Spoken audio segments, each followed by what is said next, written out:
প্রিয় পরম মম। श्री ठाकुर जी के श्री चरण में प्रणाम।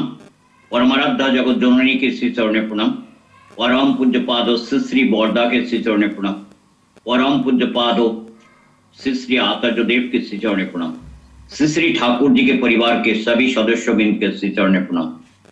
आज इस ऑनलाइन सत्संग में परम दयाल परम प्रेमा श्री ठाकुर जी के पवित्र पंजाधारी सभापति ऋत्विक देवतागण, जाजक अधूर्य उद्गता, शस्त्रधारी ऋषिगण ऋषि माताएं, उपनयनधारी ऋषिगण ऋषि माताएं यहाँ पे उपस्थित है। सभी के चरण में मेरे सश्रद्ध प्रणाम, राशा जय गुरु। यथार्थ स्थान पर जहाँ पे सत्संग होते हैं वहां स्वर्ग से भी बहुत से पुण्यात्मा कहीं कहीं विराजमान रहते हैं। उन सभी पुण्यात्मा के प्रति मेरे सश्रद्ध प्रणाम, राशा जय गुरु। यथार्थ स्थान इसका अलावा भी विदग्ध ज्ञानी गुणी भक्त सुधीजन ये अंडमान निकोबार द्वीपपुंज के से भी है और बहुत से हमारे भारत माता की बहुत से विभिन्न डिस्ट्रिक्ट से भी जुड़े हुए हैं। सभी के चरण में मेरे सश्रद्ध प्रणाम, राशा जय गुरु। यथार्थ स्थान पर आज जिस भूमि पे आज ये सत्संग हो रहा है इसके पीछे सबसे ज्यादा अथक परिश्रम किया है और डॉक्टर प्रकाश प्रजापति दादा बहुत ही सुंदर रूप से सबको ये अलग अलग जगह से अलग अलग फूल उन्होंने इकट्ठा किए और माला तैयार किए हैं। आज उस माला में मैं भी एक फूल हूं।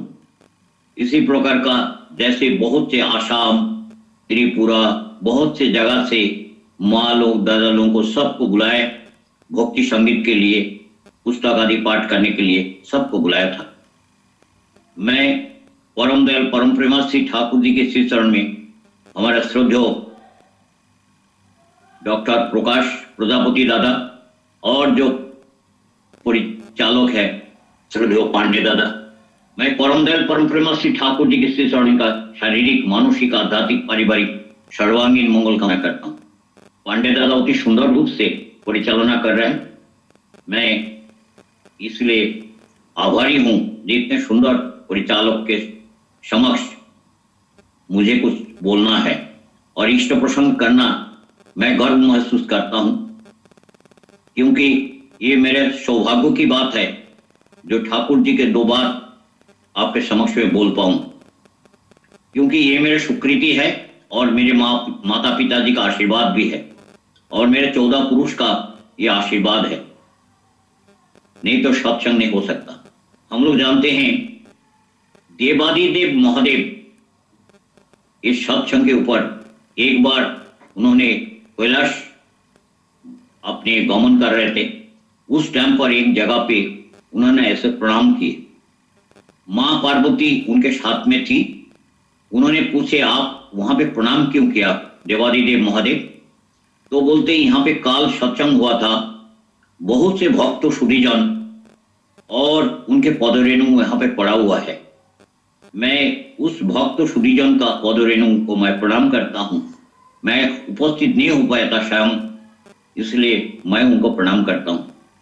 और कुछ देर जाने के बाद उन्होंने पुनरावृत्ति किए है, ऐसे कर प्रणाम किए। करने के बाद माता पार्वती माँ की मन में उत्सुकता आई, ये एक जगह तो आपने प्रणाम किए और पुनः यहाँ पे प्रणाम क्यों कर रहे?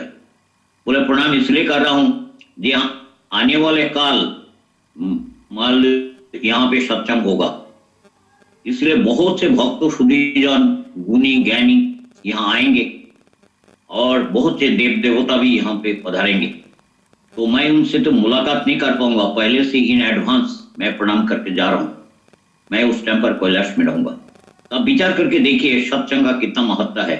देवादिदेव महादेव भी उनको प्रणाम करते हैं और इस भूमि को मैं प्रणाम करता हूं, क्योंकि ये जो अंडमान निकोबार द्वीपपुंज जिसे कहते हैं, ये भूमि हमारे स्वतंत्र सेनानी का, ये जहां पे उनको सबसे ज्यादा जेल में रखा गया था, कारागार में रखा गया था, उस भूमि है।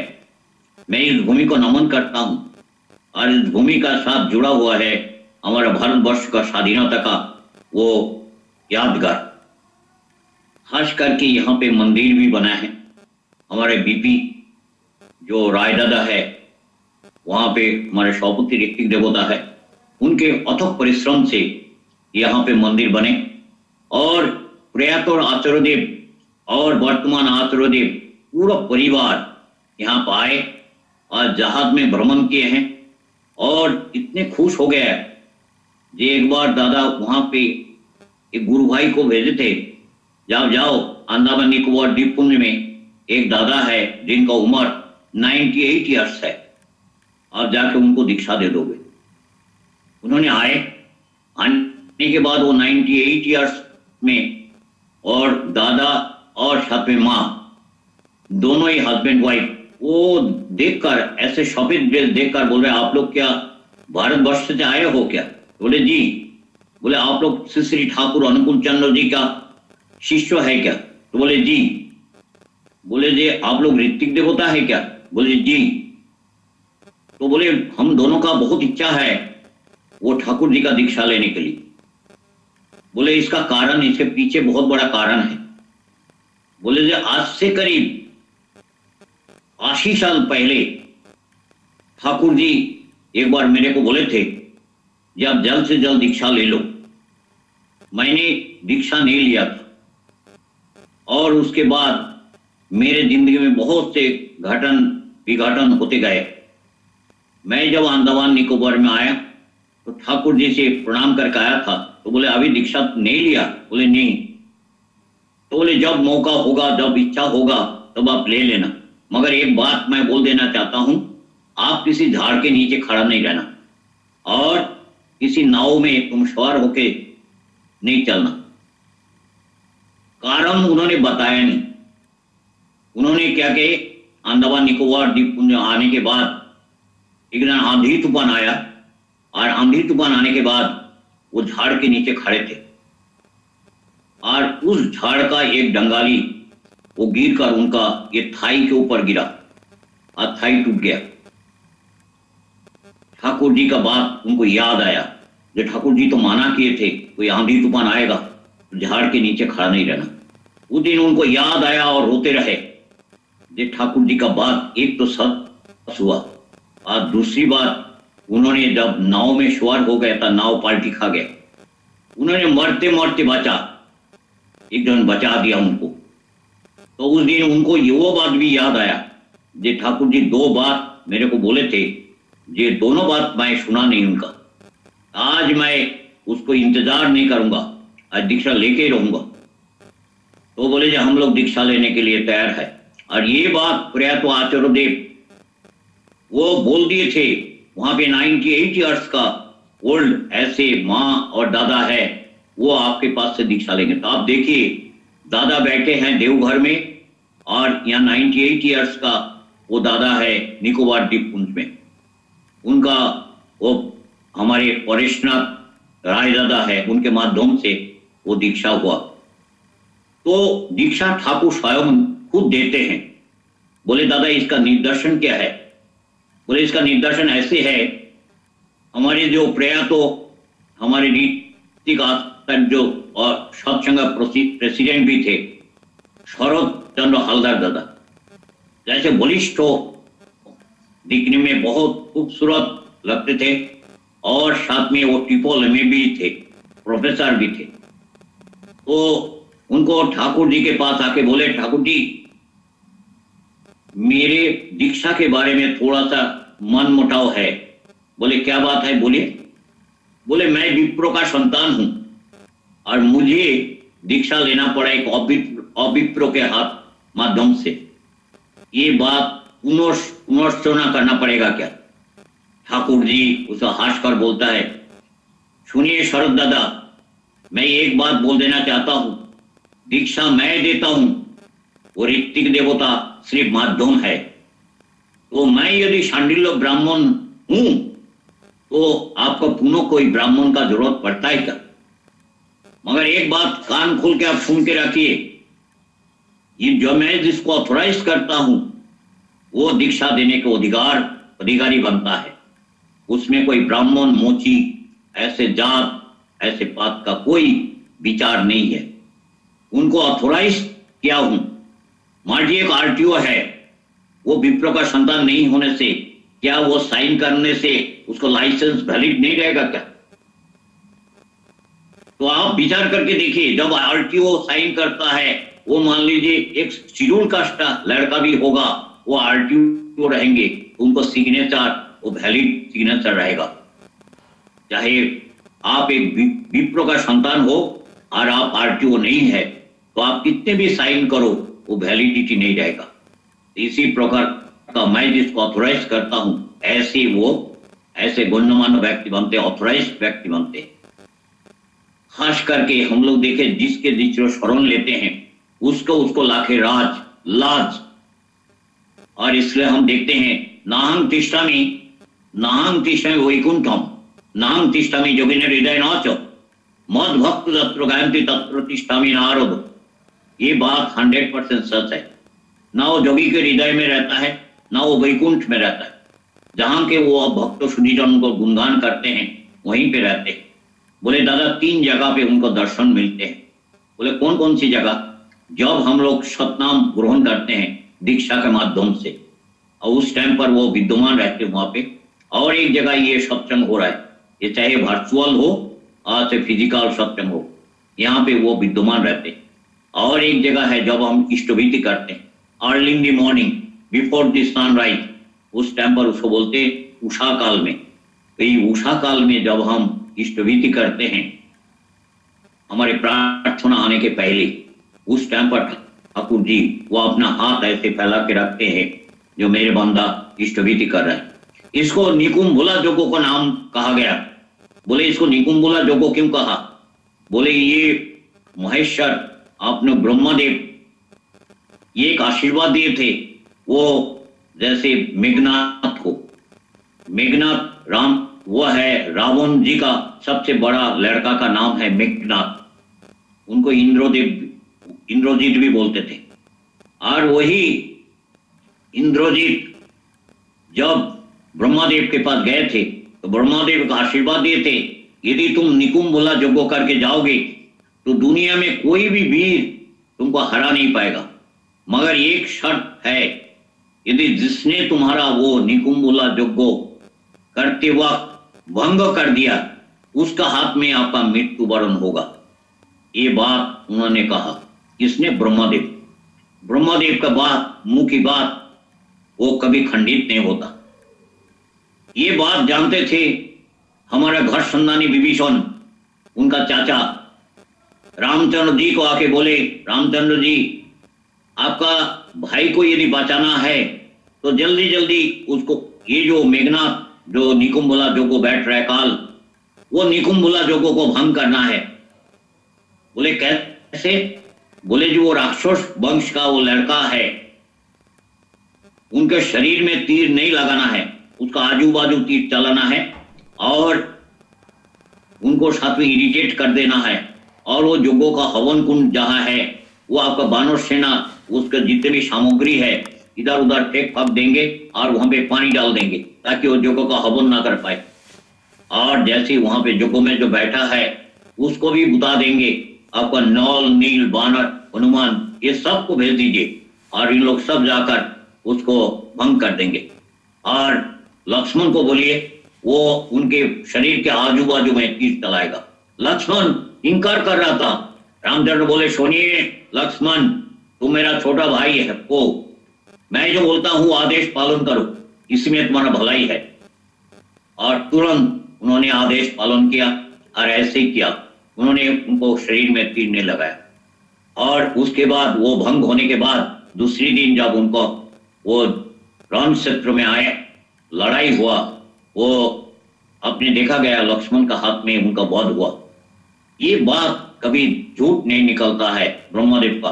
और ठाकुर जी इस बार बोले यदि अस्खलित भाव से यदि आप इष्टभीति करते हो, दुनिया में कोई भी ऐसा शक्ति नहीं है जो आपको वध कर पाए, तो वो अस्खलित भाव से इष्टभीति करना हमारा फर्ज बनता है। जाजन इष्टभीति करने काटे महावृत्ति। ये जो जाजन मैं जो कर रहा हूं ये एक जाजन है। और जाजन मतलब एक्वायर द नॉलेज। ये ऐसे नॉलेज एक्वायर कैसे करेंगे? बोले जे जैसे कोई गुणी व्यक्ति के पास आप जाओगे, उसके बाद सुनोगे, या मान लीजिए पुस्तक आदि पाठ करोगे, या मान लीजिए जागरण हो रहा है, उस जागरण को सुनेंगे, उनमें से जो अच्छी चीज है वो सुनकर ग्रहण करेंगे, इसमें ज्ञान अर्जन होगा। जाजन जाजन जाजन जाजन है, आपका चरित्र है, आपका चरित्र देखकर ऐसे लगेगा, ऐसे प्रभावित हो जाएंगे आदमी जी, ये आदमी इतना सुंदर है, मैं क्यों नहीं हूं, ये उनके सवाल में प्रश्न होगा। सत्संगी कौन है? सत्संगी जो ठाकुर जी को प्यार करते हैं, ठाकुर जी को आचार विचार उनका अच्छा लगता है, ठाकुर जी का विधि विधान अच्छा लगता है, ठाकुर जी को नीति विधि पालन करने में अच्छा लगता है, उनका वाणी बहुत अच्छा लगता है, उनको इंसान जो उनको मान लीजिए उनके जो गुरु भाई है, जो शिष्य है, उन शिष्यों को ड्रेस उनको बहुत पसंद लगता है, और उनको छोटा छोटा वाणी बहुत अच्छा लगता है। तो इन सभी को बोलते हैं सत्संगी। और विधि विधान के मुताबिक जहां पे पूजा अर्चना की जाती है उसके नाम कहते हैं सत्संग। तो आप विचार करके देखिए, जैसे हम लोग टाइमिंग या पाबंदी रखते हैं, आइधा 2 घंटा या 1.5 घंटा हम सत्संग करते हैं नीति विधान के साथ, एक के बाद जैसे हम प्रार्थना करेंगे, प्रार्थना के बाद मान लीजिए कोई हम लोग नाम ध्यान करेंगे, नाम ध्यान के बाद मान लीजिए हम लोग कोई पुस्तक आदि धर्म ग्रंथ आदि पाठ करेंगे, पाठ करने के बाद मान लीजिए भक्ति संगीत में हम लीन हो जाएंगे, उसके बाद कीर्तन करेंगे, उसके बाद धीरे धीरे इष्ट प्रसंग होगा। ऐसे नीति विधि हम लोग पालन करके चलते हैं, हमारे जीवन का सुंदर होगा। खास करके जो जिसको शरण ले उसने उसको लाखे लाज, और उलट जल में मछली चले बहे जाए गजराज, ये बात किसने कहा? ये कवि संत कवि कबीरदास ने कहा। बोलते हैं मछली अपने पानी में चाहे वो कितने भी जुआर आए, कितने प्रतिकूल स्रोत आए, मगर मछली आराम से उसको चल फिर सकते हैं, क्योंकि मछली का जीवन ही है पानी। पानी में उनको कोई किसी प्रकार का स्रोत, उनके किसी प्रकार का वो प्रतिकूल स्रोत उनको कोई घबरा नहीं सकता है, कोई उनको चलन रोध नहीं कर पाता। मगर उस प्रतिकूल स्रोत में यदि गजराज है, बड़ा हाथी भी है, वह चलने से उसको बहा के ले जाएगा, क्योंकि वो हेकड़ीपन दिखाता है जो मैं इस पानी का बहाव में चलूंगा किसी भी हालत से नहीं, क्योंकि उनको साथ नहीं देता। हम लोग देखे हनुमान जी, रामचंद्र जी के भक्त थे, हनुमान जी को जैसे ही स्मरण किया रामचंद्र जी, बोले हनुमान जी, बोले जी मेरे भाई शक्तिशाली में पड़ गया, आपको मदद चाहिए मुझे। बोलिए क्या करना है प्रभु जी? बोले जी अभी वो गंधमादव पहाड़ है, वहां से विशाला करबी लाना है, कबीराज जी का आदेश है, और वो विशाला करबी से उनको वो जो घाव है वो ठीक होगा, और भी कुछ मेडिसिन उनको देना पड़ेगा, तभी वो ठीक हो जाएगा, नहीं तो वो जिंदा नहीं होगा। तुरंत हनुमान जी पवन पुत्र है और ऐसी पवन वेग में वहां पे पहुंच गए। उनके देख कंफ्यूज हो रहा था जी, विशाला करबी कैसे, कौन सी है और साधारण करबी में दोनों में अंतर क्या है, वो उनको जानकारी नहीं थी। उन्होंने ठाकुर जी को मानो श्री रामचंद्र जी का स्मरण किए, बोले प्रभु मुझे एक शक्ति दीजिए। बोले क्या शक्ति? बोले जी पहाड़ को मैं कंधे पे लेकर आ जाऊं। तो प्रभु का इच्छा होने से क्या नहीं हो सकता है। उन्होंने बहुत बड़ा पहाड़ उसको कंधे पे लाया, बोले जी ये पहाड़ आप मेरे कंधे पे चढ़ो, मैं फिर पुनः आपको यहाँ पे स्थापन कर दूंगा। और ऐसे करके अंगीकार करके उन्होंने लेकर आया और कबीराज जी को पास लाके खड़ा कर दिया, और कबीराज जी उनमें से जो भी दवा उनको चाहिए था वो लक्ष्मण जी को देने के लिए वहां से चुन के लिए लेकर वो लक्ष्मण जी को देने के बाद लक्ष्मण जी उनको ज्ञान प्राप्त हुआ, और साथ में तुरंत उन्होंने बोले ये गंधमादव पर्वत जहां से लाए हो वहीं पे फिर स्थापित कर दो। और वो हनुमान जी वही काम किया। हनुमान जी एक बार मां सीता जी के पास गए, जब उन्होंने लंका दहन करने वाले थे उस टाइम पर, तो सीता जी के पास हाल चाल पूछा, मां आपका तबीयत कैसे है? बोले अच्छी हूं, मगर मेरे मन में गम है, मेरे प्रभु कैसे है? तो उनको परिचय दिया जो मैं हनुमान हूं, मैं उनके साया के रूप में मैं रहता हूँ रामचंद्र जी के आसपास। उनका तबीयत बहुत अच्छा है, मगर आपके बारे में सोचते रहते हैं, इतना ही है। मगर उन्होंने देखे माँ सीता माँ, उन्होंने ऐसे शीर पर ये चुटकी भर सिंदूर लगा रहे थे, तो उनके मन में कौतूहल हुआ।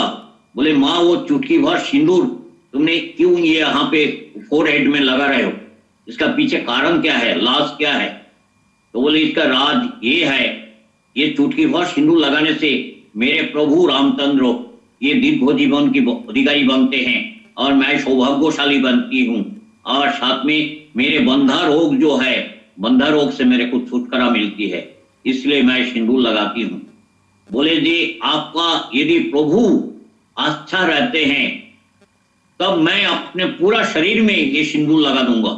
मैं चुटकी भर के लिए मैं ये नहीं करता, मैं पूरा शरीर ऐसे देखिए वो सिंदूर से रंगा लिए। ये है प्रभु को भक्त है। प्रभु भक्त असली भक्त को पता लगता है। मैं जिस प्रदेश में मैं रहता हूं उस प्रदेश का नाम है महाराष्ट्र प्रदेश, और मैं जिस सिटी में रहता हूं ये है ऑरेंज सिटी। और खास करके यहाँ के जो बहुत ही योद्धा, वीर योद्धा पुरुष है, वो नाम है उनका शिवाजी महाराज। शिवाजी महाराज महाराष्ट्र में देवता के रूप में पूजा करते हैं सभी, और उन्होंने भक्त वत्सल तो थे ही थे, मातृभक्त भी थे, और नारी जाति का सम्मान के लिए उन्होंने बहुत ही परिश्रम किए, और उन्होंने गुरु भक्त भी थे। एक बार अफजल खान, दिल्ली का सुल्तान, उनको इनवाइट किया, जब मैं आपके साथ संधि करना चाहता हूँ, फ्रेंडशिप करना चाहता हूँ, आप कृपा करके दिल्ली आइएगा। तो उन्होंने तुरंत माँ के पास गए। बोले जब माँ जी, बोले बोलिए। बोले जब बात ये है, वहां पे अफजल खान मुझे इनवाइट किया है, मैं जाऊं या ना जाऊं? बोले जो जरूर जाओगे, मगर जाने के पहले अपना गुरुदेव से अनुमति लेके जाओगे, और उन्होंने जो सलाह देते हैं उस सलाह को बराबर पालन करोगे। बोले जी। उन्होंने माँ को प्रणाम किया, प्रणाम करके गुरुदेव के पास आया, रामदास स्वामी के पास आया। आने के बाद उन्होंने पूछा, जे गुरुदेव, मुझे अफजल खान मुझे इनवाइट किया संधि करने के लिए, मैं जाऊं? बोले जरूर जाओगे, मगर जाने के पहले आप एप्रोन पहन लेना। एप्रोन मीन लोहे का बर्म। उस टाइम पर उस जमाने में एप्रोन लोहे का बर्म पहना जाता, क्योंकि कोई लड़ाई, कोई क्षेत्र में जो जाते थे राजा महाराजा लोग, उनको नीचे में, कोट के नीचे वो लोहे का बर्म पहन लेते थे, ताकि मान लीजिए औजार कोई भी आए, तीर धनुष जो भी आ जाए, उसको छेद नहीं कर पाए। और खास करके आज उसको हम लोग ये मिलिट्री भाषा में बोलते हैं बुलेट प्रूफ जैकेट। आज बुलेट प्रूफ जैकेट पहनने से हमारा बहुत से जीवन बच जाता है, मतलब गोली तक भी उसको छेद नहीं कर पाता। तो ऐसे है, उन्होंने बर्मो पहन के अफजल खान के साथ गए मुलाकात करने के लिए, और उन्होंने बोले थे आपका जो टाइगर नेल है वो आप साथ में लेके जाओगे, वो भी मुसीबत आया तो टाइगर नेल का आप इस्तेमाल करोगे। वो अफजल खान जात में मुसलमान थे और बहुत कानिंग भी थे। कानिंग आपका ध्रुतो जिसे बोलते हैं शियाल। शियाल बहुत धूर्त प्राणी है, उनके मन की जो चाहट है वो हमेशा के लिए नुकसान करने वाला है, इसलिए इनको कानिंग कहा जाता है, कानिंग एनिमल। और इसी प्रकार का वो जो अफजल खान थे, उनका हाथ में एक औजार था। बोले जी मैं आपसे फ्रेंडशिप करना चाहता हूं, और वो औजार चाकू, बहुत नुकीला चाकू था। उन्होंने नुकीला चाकू ऐसे छुपा के रखे, और वो शिवाजी महाराज को जैसे आप पहन के जाइए, आपके साथ मैं एम्ब्रेसिंग करना चाहता हूँ, गले मिलना चाहता हूँ। उन्होंने आ गया, सादा सीधा इंसान है शिवाजी महाराज। जैसे आया, आने के बाद उनके साथ ऐसे गले मिल गया, और पीछे से वार करने लगे वो चाकू से, ठन ठन करके आवाज आ रहा था, क्योंकि वो छेद नहीं हो पा रहा था, क्योंकि वो तो बर्मो पहने हुए थे। और ये समझ में आ गया था शिवाजी को, जो मेरे को मारने के लिए ये आप्राण कोशिश कर रहा है। उन्होंने वो जेब से वो बैकग्राउंड नोली निकाल लिए, वो टाइगर नेल्स, और निकाल के उनका गले का टूपी ऐसे पकड़ लिया, पकड़ के उनको खत्म कर दिए। तो जो दूसरे के लिए गड्ढा खोदता है वो पहले वो गड्ढे में पड़ते हैं, आप विचार करके देखिए। इसलिए हम लोग सोचते हैं जब हम ऐसा ना करें। ठाकुर जी के पास हमारे देखें जैसे कितने आदमी आए, कुष्ठरोगी आया, कुष्ठरोगी आने के बाद वो रास्ते में फेंक दिया क्योंकि उनका पैर में इतना बदबू हो रहा था, उनका घर वाले सहन नहीं कर पाता वो बदबू। बोले जी आपका पैर से इतना बदबू आ रहा है, तुम बाहर में मरना है तो बाहर में जाके मारो, घर में नहीं मारो पाओगे क्योंकि इतना बदबू हमें सहन नहीं होता। और उस टाइम पर ठाकुर जी उस रास्ते पे से आ रहा था, हिमायतपुर के रास्ते से।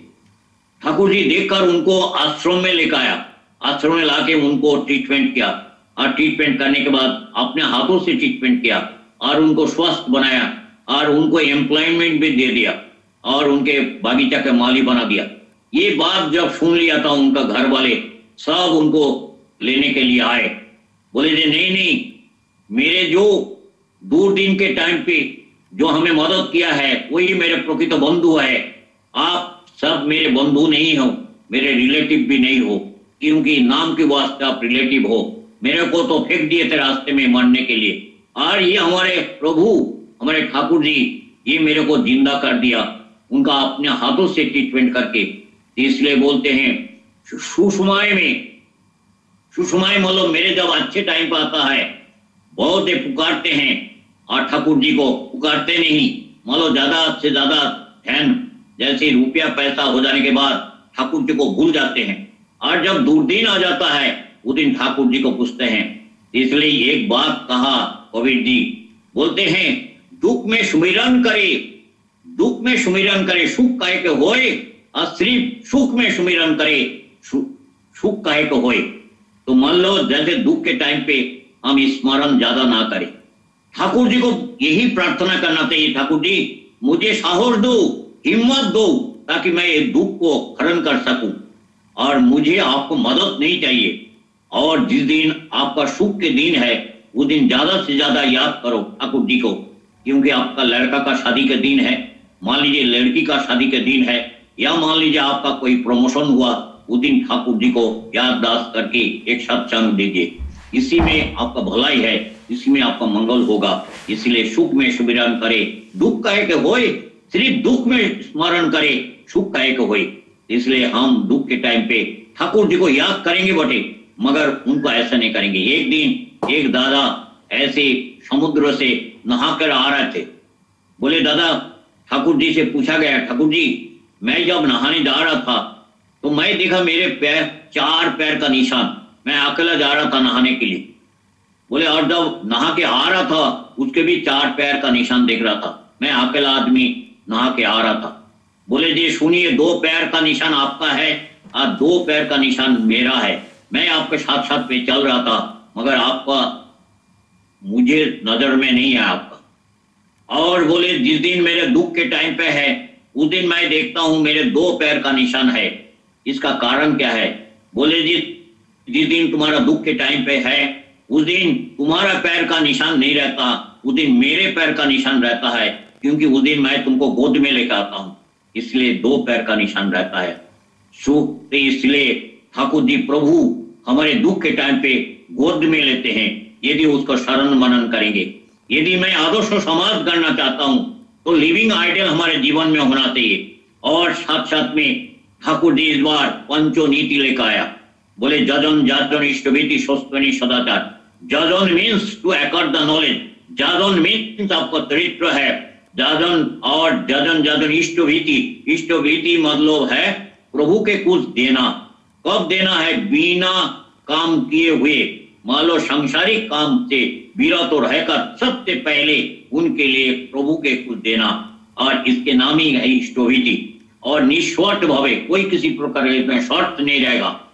और ये देने से बोलते हैं जजन जाजन इष्टभीति करने काटे महावृत्ति, हमारे मरण के से मोरना मेरोना परत मृत्यु को अवलोक करो, और बोलते don't die and resist to die and that is the way to success. और इसी प्रकार का हम उसको रेजिस्ट करें और नेवर टू से डाई, हम मृत्यु को किसी हालत से किसी प्रकार का वर्णन ना करेंगे, उसको जय करने के लिए हमेशा कोशिश करेंगे।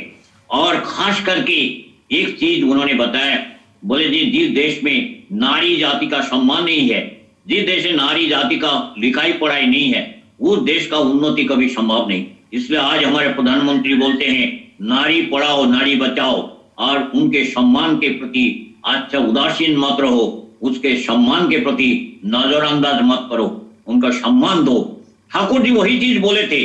आज हम लोग देख रहे हैं, जहां तक मां सरोशी वाला देवी का 180 वाणी उन्होंने लिखा था नारी नीति में, और नारी नीति का 180 वाणी है, वो उनका दर्पण है। जैसे जो माँ पढ़ती है उनका जीवन में वो दर्पण के रूप में उद्भाषित हो जाता है। जहां यहाँ पे जितने भी जो माँ है बैचलर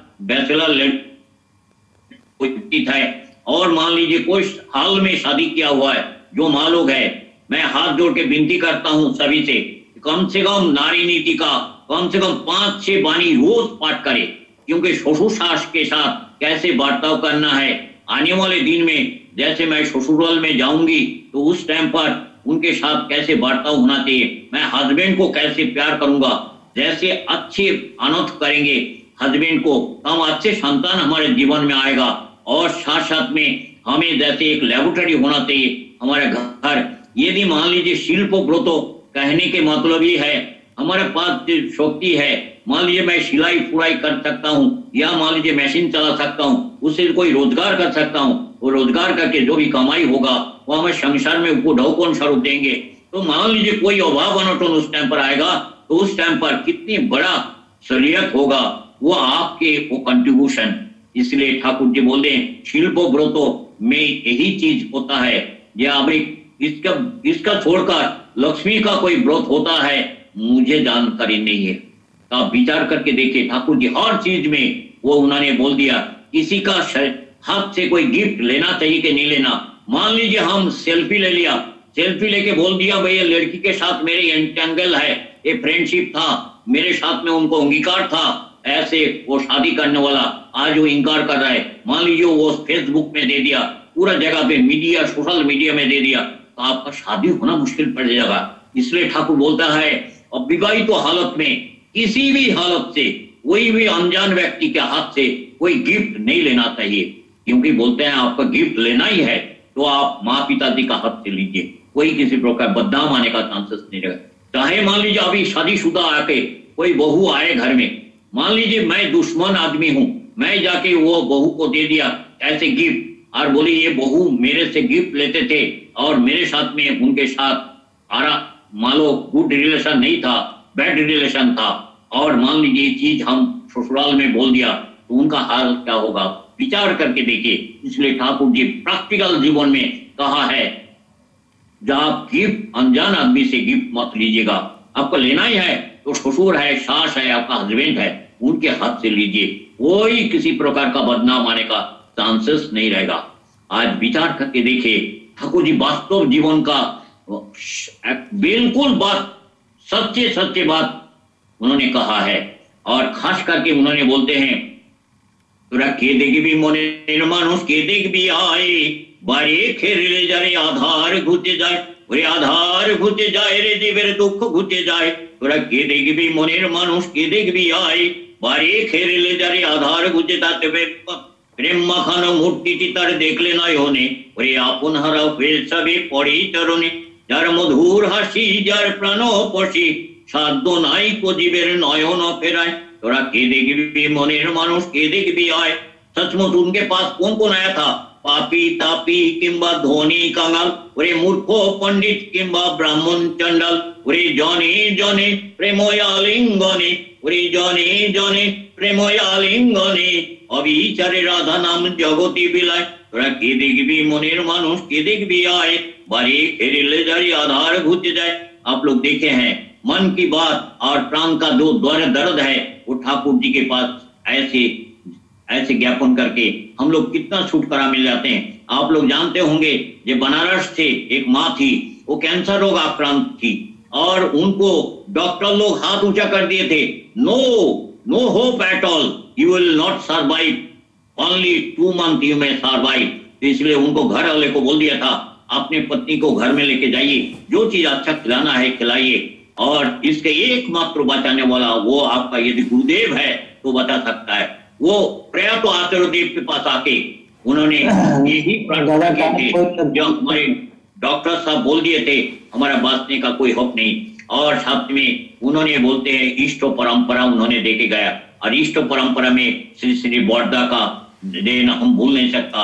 उसी प्रकार का परंपरा अब प्रयात आचार्यदेव और वर्तमान आचार्यदेव फॉलो कर रहे हैं। और उन्होंने एक बात जरूर बोले थे, सुनो अभिन, एक बात मैं बोल देना चाहता हूँ, जिस दिन मैं भी नहीं रहूंगा, आपका पिताजी जो आज वर्तमान बाबाईदा वो भी नहीं रहेंगे, आपका उम्र जिस दिन 89 ईयर्स होगा, और उसी दिन आपको हर घर के हर कोने कोने पे से, भारतवर्ष का कोने कोने से या वर्ल्ड के हर कोने कोने से एक ही ध्वनि गूंजेगा, वो है वंदे पुरुषोत्तम जय गुरु। और खास करके उन्होंने बोले, सुनो आप लोग यदि मान लीजिए आपका रिलेटिव आपको बेघर कर दे तो दया करके आप जोशीडी स्टेशन में आकर मुझे, मेरे दरवाजा आपके लिए खुला रहेगा। ये बात कौन बोल सकता है? एकमात्र 5th जनरेशन ऑफ पुरुषोत्तम वो है गोविंद दादा बोल सकते हैं। आप विचार करके देखिए, आज ये उपयोजना केंद्र घर घर में, आज मान लीजिए भारतवर्ष में हर कोने कोने पे, ये मान लीजिए अंडमान निकोबार में, और मान लीजिए उड़ीसा में, और मान लीजिए असम में और त्रिपुरा में, हर जगह जगह पे उपयोजना केंद्रों के कारण से डिसेंट्रलाइजेशन ऑफ पावर, मंदिर और इन सब को पावर दे दिया।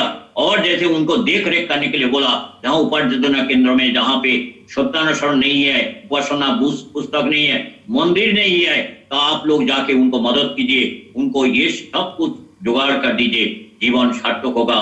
इसलिए बोलते हैं ये जो फूल का गुच्छा है ये व्यर्थ नहीं जाएगा। उड़िए देना मेरे निशान पुरुषोत्तम बल जे भाई, नाम छड़ाइयार बाचार मतो मोদের কোনো মন্ত্র নাই, বুদ্ধ ঈশায় নাই রে বিভেদ, ধর্ম জানিস কি হয়, শ্রী চৈতন্য রসুল কৃষ্ণ ভিন্ন জানিস নয় রে নয়, সবার প্রাণে সেই তো রাজা, তাকে পেলে ভয় যে নয়। ওরে উড়িয়ে দে নামের নিশান পুরুষোত্তম বল রে ভাই, নাম ছাড়াইয়ার বাঁচার মতো মোদের কোনো মন্ত্র নাই, যজন যাজন ইষ্ট ভীতি, এই তো হলো বাঁচার নীতি, সস্পয়নী পালনকারী উন্নতির অধিকারী, উষায় নিশায় मंत्र साधन चला फिराय जाओ, यथा समय इष्ट निर्देश मुक्त कराए तब।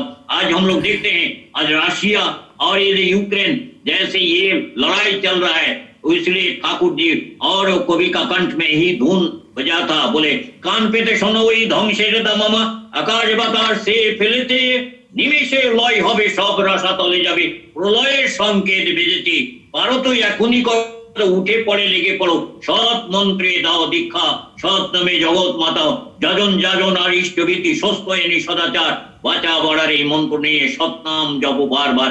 শ্রী ঠাকুরের কথা বাস্তবে করলে জগতের কল্যাণ হবে, থাকিতে করিলে কাজ কাঁদিতে পড়িবে বাদ, তখন সময় নাহি পাবে, জন্ম সফল করো, ইষ্টের পথ ধরো, সৎ মন্ত্রে দাও দীক্ষা।